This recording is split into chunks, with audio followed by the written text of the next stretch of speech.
CoFlight, c'est le FDPS de ForeFlight, le système de traitement de plan de vol de ForeFlight.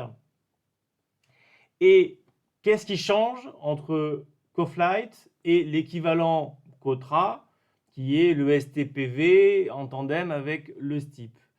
Eh bien, du temps où on développait le STIP et le STPV, eh bien, la mémoire d'ordinateur coûtait cher. Alors la modélisation que l'on utilisait, elle était simplifiée, c'est-à-dire qu'un vol, eh bien, on disait, il passe au-dessus de balises de manière discrète. Et donc, en fait, on ne modélisait pas précisément toute la trajectoire de l'avion, mais seulement les balises au-dessus desquelles il passait.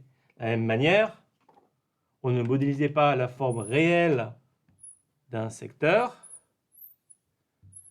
mais simplement, on disait, ben voilà, un secteur, ça a une balise d'entrée, une balise de sortie. 2 minutes avant la balise d'entrée, on est dans le secteur. 2 minutes après, c'est la sortie, on en sort. Ça, cette modélisation, ben, elle a fait son temps. Elle l'obligeait à mettre des rustines parce qu'elle n'était pas très précise. Dans CoFlight, on va avoir une modélisation 4D. C'est-à-dire que là, on va représenter la trajectoire et les secteurs tels qu'ils sont réellement dans l'espace, ce qui permettra de savoir exactement seconde par seconde dans quel secteur, dans quel volume est l'avion. Alors, ça consomme plus de mémoire, mais la mémoire coûte beaucoup moins cher. Plus de temps de calcul, mais les ordinateurs, les systèmes vont beaucoup plus rapidement qu'il y a déjà 40 ans lorsqu'on a créé le STPV.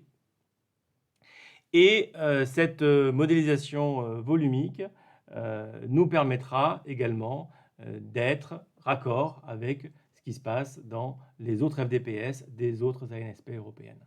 Donc à retenir, CoFlight, le FDPS de ForeFlight, nouveau paradigme, la modélisation en 4D, la trajectoire réelle, les secteurs représentés réellement tels qu'ils sont, y compris s'ils ont des plafonds en pente, des planchers en pente.